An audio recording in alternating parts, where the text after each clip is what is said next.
have never heard a dude with high testosterone ask a woman what you bring to the table. Ever. You have to understand, and I know this offends some people, but a man is not meant to worship a woman. A man is meant to worship God. When a man worships God, his life, his mind, and his heart is clear. What up, dude? This your boy Peanut, the People's Nut, man, the practitioner of life, giving helpful advice, and we back with another one. People often say choosing your mate is one of those important decisions that you will make in your life, and it can make or break you. A lot of men have learned over the years that they got the veil pulled over their eyes with who they chose as a mate, and then they get raked over the coal. That's why we've been seeing a lot of discussions online. Is marriage viable in this day and age, and should men still get married? But we're going to listen to these two old heads and see who advice holds up in this dating market and who's correct. So make sure you stay to the end and comment down below who you think is right. But let's jump into it. I've been on this earth 55 years, and I have never, ever heard a real say, young lady, what do you bring to the table? Can y'all please stop that goofy shit in 2025? I have never heard a dude with high testosterone ask a woman what you bring to the table. Ever. This conversation I've just heard in 24. I've never, ever heard a real say, a young lady, what you bring to the table? We build tables. That was tough, That was tough. We build tables. Tight shit, tight shit. Tell you what, let's handle this like men. Let me get my lighting right. That's better. You know, the men of this generation are a little softer. We care about the aesthetic of a thing. I tell you what, you don't like how this shit going, and I hear you. I don't know how you know what their testosterone levels are, because you ain't take their blood. But let's handle it like men. We got a disagreement, fight them young niggas. Ball up your fist and fight them. No? Cause you get your ass beat? Alright, why you yelling at 20-year-olds about shit that ain't got nothing to do with shit? That's crazy. You 55, you look 65. No, you probably don't think it because you look at yourself in the mirror every day. It happens to the best of us. Here's what I gotta say though. You're not y'all tougher than us. Y'all got it. Y'all more manly. Right. Okay. And while asking a woman straight out, what do you bring to the table, is some goofy shit. It is some cringy shit. I don't think guys are ever asking women that for real. Like in real life. I think they're asking like, yo, what do you do? If I get with you, like, what is my life gonna look like? Is it gonna be a headache and paying for all your bills? Or is it gonna be beneficial to both of us? Mm-hmm. Them men die early. They're 55, looking 65. I don't want to look like that. When I'm 55, I want to be on a vacation with my wife in Puerto Rico, sipping delicious drinks and not even knowing that these kids' apps exist. At the end of the day, if you're not going to beat these young niggas up, I suggest you leave them the fuck alone. They're dealing with a different type of woman than you was dealing with. So charismatic. Bingo. I'm sure you ain't backhand a couple of women back in the day because they talk too much. That was too far. I'm just saying, but that was the general shit back. Peers used to beat their wives. A lot of them probably still do. I just got tired of it. Where the whole hot grits trope come from. Women was throwing hot grits on y'all because y'all was beating on them. We didn't make that up. Y'all did. Because y'all was beating on them. There's a lot of shit from back in the day y'all want to see stay. You try and force it on people who are living that shit current day. You can't. I know y'all want to see a version of your legacy walking around here in the young men. But it's gone. Give it up. Let it go. You too old to be acting like this.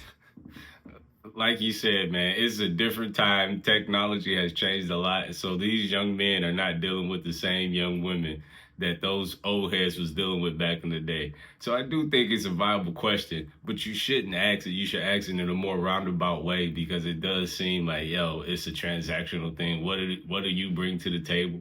You should observe her and see what qualities that she offers to bring to the table that you can benefit from, versus just outright asking her. Because people lie. Women lie, men lie, but numbers don't lie. And the truth don't lie. Like when people actually get comfortable, you can see who they are. So you don't have to ask them what they bring to the table. And like you said, hey, let's do it like real men. Let's fight it out. Go fight these.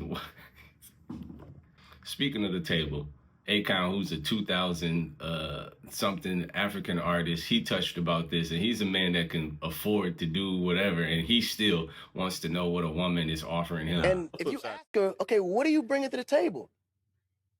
She She'll can't tell really you tell she- you nothing. She is I the am the table. But table. all day she will say, And I a am the candle table. for. For sure. But the table sits in one place all day waiting for something to be put on it. It's useless up until there's That's some something on it. tables. Again, there's no foldable tables that's going to get up and go to work and come back. Every table I've ever known is waiting for you to do something to put on it, right? Yeah.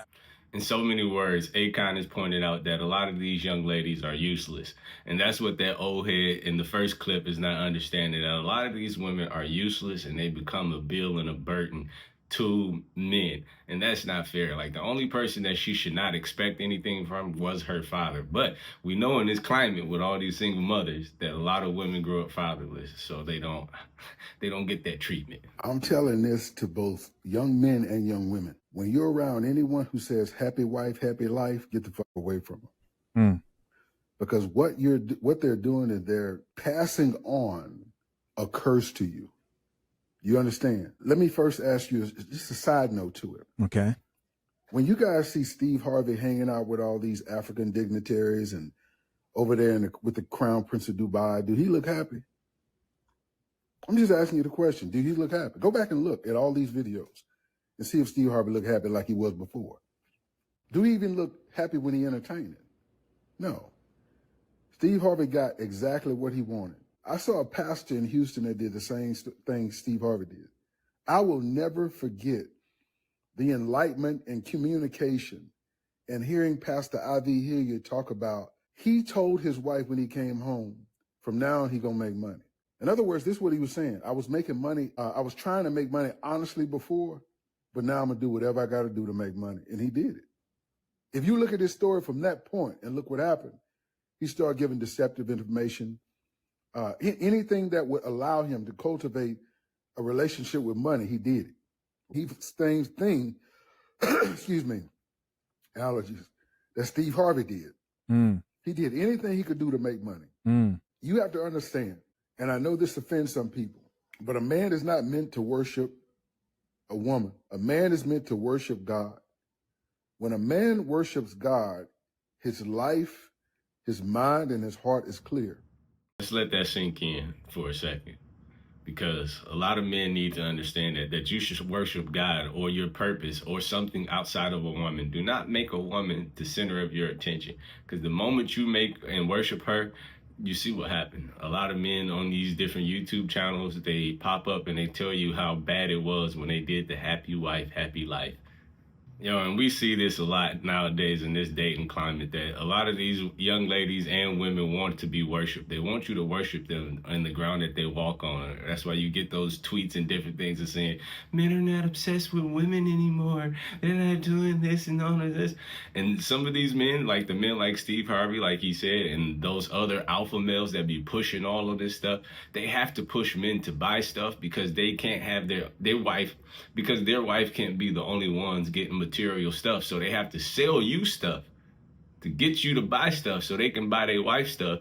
And then this is an old saying, the man will sell, your next door neighbor will sell you a refrigerator so he can buy his wife stuff. And then your next door neighbor will sell you a carpet the week after so he can buy his wife stuff. And that's just how the economy works, and that's how it works. We all know that 80% of consumer spending comes from women. Most men are okay with little or less, but then, you have to continue to buy these trinkets and all this other stuff to keep your woman happy. But let's finish and get in. A love from a man that you've never experienced before? Find you a man that worships God and not you. That perception of happy wife, happy life means everybody in the house could be miserable if the woman is. A woman is what? At her nature, emotional. So even though a woman logically tries to manipulate her emotions, sometimes her emotions gets the best of her. If you allow a woman to run your household, that means the lives that live in your house, then your house is not going to survive it, and eventually it's going to fracture. Because think about this. The way that's set up, a woman has no responsibility but to herself. The way that it's set up. And ladies, I know y'all not built like that. See, you're being coaxed into a thought process just like people were coaxed into a religious thought process that allows you, okay, in what world can anybody do whatever they want to do and not be God? I need you to understand that. Mm. This was a Western philosophy meant to contain y'all. So when you hear Steve Harvey say the woman ain't got to do nothing, she goes, do he look happy with that woman? When is the last time you've even seen Marjorie? You don't even know if they're together or not. You got to recognize this. And from a man's perspective, you have no idea the diminishing attributes to a man that worships a woman. He essentially is a woman, okay? He essentially has no self-esteem. He doesn't believe in himself. He's always up and down. You ever notice a woman can be absolutely beautiful and struggle if she's beautiful or not? I mean, how can you not know you're beautiful? Look in the mirror. Look at what everybody screams. I'm going to tell you something. A man could be ugly as hell and still believe in himself because his movement is solely based on accomplishment amongst other men, okay? So when you allow yourself to live under the understanding of happy wife, happy life, your relationship will never work. As a man, you should not sacrifice your happiness for an ungrateful woman. I'm just going to let that it does not make you more masculine or more of a man because you're willing to forego your happiness and to ensure that she's happy. Amen, amen. Like you said, man, if you let a woman run the household, they are emotional by nature. So it's going to be chaotic and not conducive for the whole family at heart. Men, we're kind of more solid in our emotions. That's why they always tell you to be the rock in her emotional sea of feelings and everything like that. So it can't be happy wife, happy life. It got to be happy house, happy spouse. Y'all both got to be happy for it to actually really work. But I'd like to hear from y'all. Who had more sound advice of these two old heads? Whose advice would better serve you, especially in this dating climate that we're in, where it's just like swipe left, swipe right, everybody's trying to use somebody? Who advice would best serve you? Make sure you comment down below. But this is your boy Peanut, the People's Nut. Until next time, peace.